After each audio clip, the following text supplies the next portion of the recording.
வணக்கம், welcome to Chitra Murali's kitchen. இன்றைக்கி என்ன ரெசிபி பார்க்க போகிறோம் அப்படின்னா, மணத்தக்காளிக்காய் போட்ட வெத்த குழம்பு, அப்புறம் அவரைக்காயும் பெங்களூர் கத்திரிக்காயும் போட்ட ஒரு கூட்டு, கறிக்கு வந்து சேப்பங்கிழங்கு கறி. இப்போ என்னென்ன பண்ணணுங்கிறத சொல்கிறேன் பார்த்துருங்க. ஏற்கனவே தெரியும் கூட்டு எப்படி பண்ணுறதுன்னு உங்களுக்கு. கொஞ்சம் பாசிப்பருப்பு, கொஞ்சம் கடலைப்பருப்பு போட்டு ஊற வச்சுட்டு அவரைக்காயும் பெங்களூர் கத்திரிக்காயும் கட் பண்ணி வேக வச்சு ரெடியாக இருக்குது. அதுக்கு அரைச்சிக்கிறதுக்கு வந்து தேங்காய், பச்சை மிளகா, சீரகம் அரைச்சி ரெடியாக வச்சுருக்கேன். ஸோ வெந்துடுத்து முதல்ல இதை நான் அதில் மிக்ஸ் பண்ணிடுறேன். பிறகு கொஞ்சமாக தண்ணி மிக்ஸ் பண்ணி விட்டுருவோம். ஒரு கொதி வரட்டும், கொதிக்கட்டும், கூட்டு கொதிச்சுன்னு இருக்கட்டும். அதுக்குள்ளே நம்ம வந்து சேப்பங்கிழங்கு கறி பண்ணிடலாம். எனக்கு வந்து எண்ணெய் விட்டுக்கலாம். ஃபஸ்ட்டு கடாயில் எண்ணெய் விட்டுருக்கேன், கொஞ்சம் கூட தான் விட்டுருக்கேன். எண்ணெய் காயட்டும். இங்கே பாருங்கள், சேப்பங்கிழங்கை வந்து கொஞ்சம் மஞ்சப்பொடி, கொஞ்சம் மிளகாப்பொடி, உப்பு போட்டு பரட்டி எடுத்து வச்சுருக்கேன்.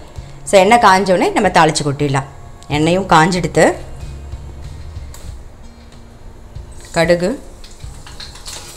கொஞ்சம் உளுத்தம்பருப்பு, கொஞ்சம் சீரகம்,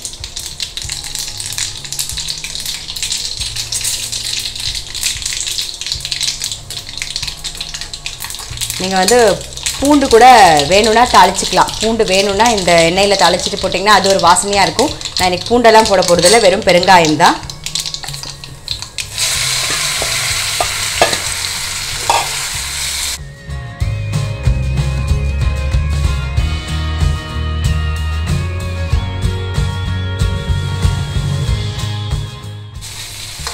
அப்படியே விட்டுருவோம். நல்லா கலரிட்டோம். பெருங்காயமும் சேர்த்து நல்லா மிக்ஸ் பண்ணிக்கலாம்.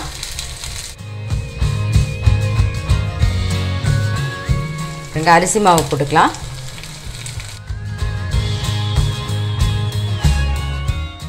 அரிசி மாவு போட்டு நல்லா பரட்டிட்டு அப்படியே பரட்டி வச்சுருங்க. நல்லா கிறிஸ்பாகும். அப்படியே பரட்டி வச்சுருவோம். அதுக்குள்ளே அந்த பக்கம் பார்த்திங்கன்னா கூட்டும் வந்து கொச்சிடுத்து. கூட்டுக்கு நம்ம தாளித்து கொட்டிடலாம்.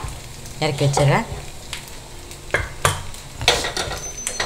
தேங்காய் எண்ணெயில் கொட்டினா தான் நல்லாயிருக்கும். ஸோ தேங்காய் எண்ணெயில் தாளித்து கொட்டிக்கலாம்.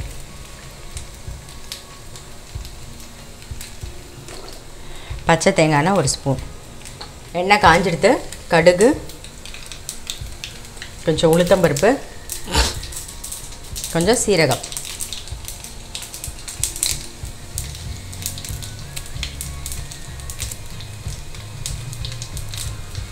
கொஞ்சம் கருவேப்பிலை போட்டுக்கலாம்.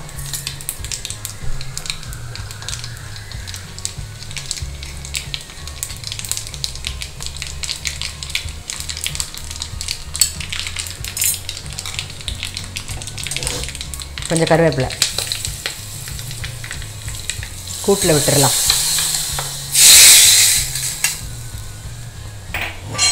கொத்தமல்லியும் போட்டுடலாம். அவ்வளோதான். இப்போ கூட்டு ரெடி ஆகிடுது. அடுத்தது வந்து நம்ம வந்து வெத்த குழம்பு வைக்க போகிறோம். அதுக்கு கடாய் வச்சுட்டேன். கொஞ்சமாக எண்ணெய் விட்டுக்கிறேன். நல்லெண்ணெயில் பண்ணால் தான் நல்லாயிருக்கும். ஸோ நான் வந்து எண்ணெய் விட்டுக்கிறேன், நல்லெண்ணெய் விட்டுக்கிறேன்.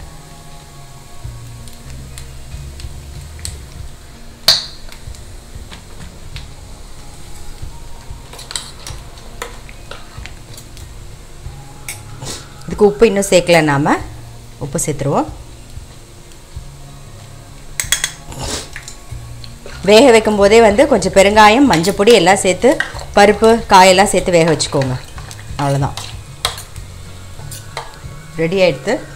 நம்மளுடைய கூட்டும் ரெடி. எடுத்து வச்சிடலாம் ஓரமாக.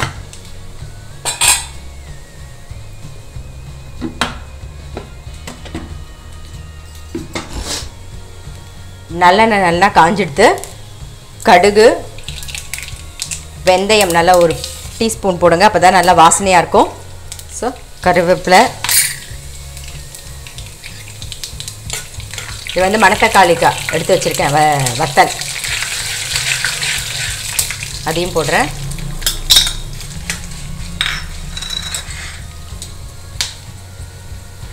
கட்டி பெருங்காயம், ஒரு 2 கட்டி பெருங்காயம் போடுறேன். வறுபடட்டும் நல்லா.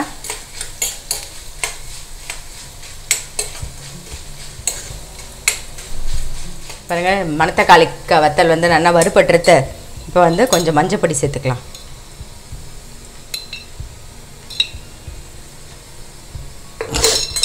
அப்புறம் சாம்பார் பொடி.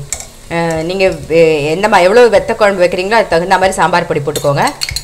நான் ஒரு 3 ஸ்பூன் போட்டிருக்கேன். ஒரு லெமன் சைஸ் இந்த அளவுக்கு புளிக்கு, ஒரு லெமன் சைஸ் புளிக்கு வந்து 3 ஸ்பூன் போட்டிருக்கேன். இந்த எண்ணெயில் வந்து நம்மளுடைய சாம்பார் பொடி அதில் பொரிஞ்சாதான் ஒரு நல்ல வாசனை இருக்கும் வத்த குழம்புக்கு. அதனால தான் நான் வந்து எண்ணெயில் வந்து சாம்பார் பொடி போட்டுட்டு அதுக்கப்புறமா புளி தண்ணி விடுறேன். பாருங்கள், புளி தண்ணி விட்டுடலாம்.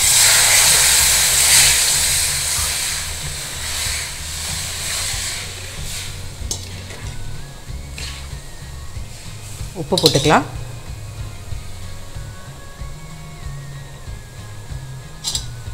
எல்லாம் சேர்ந்து ஒரு கொதி வரட்டும். வெத்த குழம்புன்னு நல்லா கொதித்து எண்ணெய் பிரிஞ்சு வரணும். கொதிச்சுட்டு இருக்கட்டும். அதுக்குள்ளே வந்து இன்னும் காய் இன்னும் ரோஸ்ட் ஆகணும். நம்ம அதுக்குள்ளே வந்து நான் ஏற்கனவே பருப்பு ரசம் வச்சுட்டேன். அதுக்கு வந்து தாளிக்க மட்டும் தாளிச்சிடலாம்.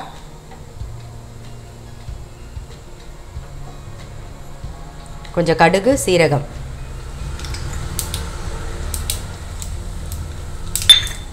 ஒரு சின்ன வரமிளகா,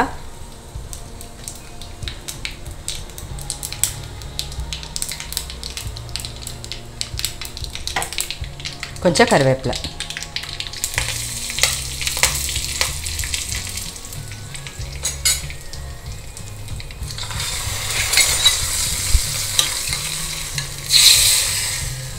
ஸோ நம்மளுடைய பருப்பு ரசமும் ரெடி ஆகிடுத்து. மூடி வச்சிடலாம் உரமா.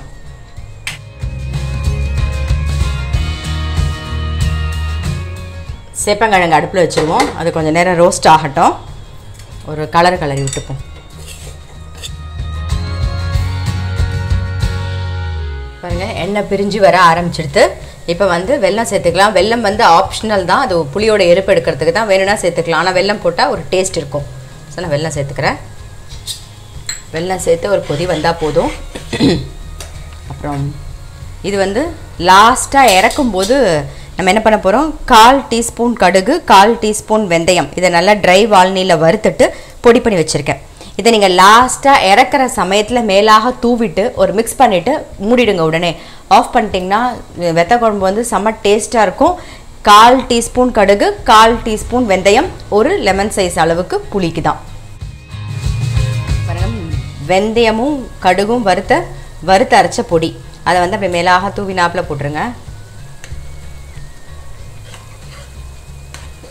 ஒரு மிக்ஸ் பண்ணிவிட்டு அடுப்பை ஆஃப் பண்ணிவிடுவோம். அதுக்கப்புறம் கொதிக்க வேண்டாம்.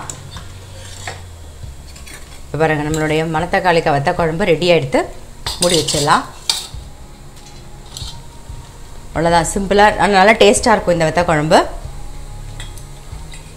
நம்மளுடைய சேப்பங்கிழங்கு ரோஸ்ட்டும் ரெடி ஆகிடுது. ஸோ அதையும் வந்து ஆஃப் பண்ணிவிட்டு இறக்கி வச்சிடலாம். இன்றைக்கி என்ன ரெசிபின்னு பார்த்துருப்பீங்க. மணத்தக்காளி வத்த குழம்பு, அப்புறம் பருப்பு ரசம்,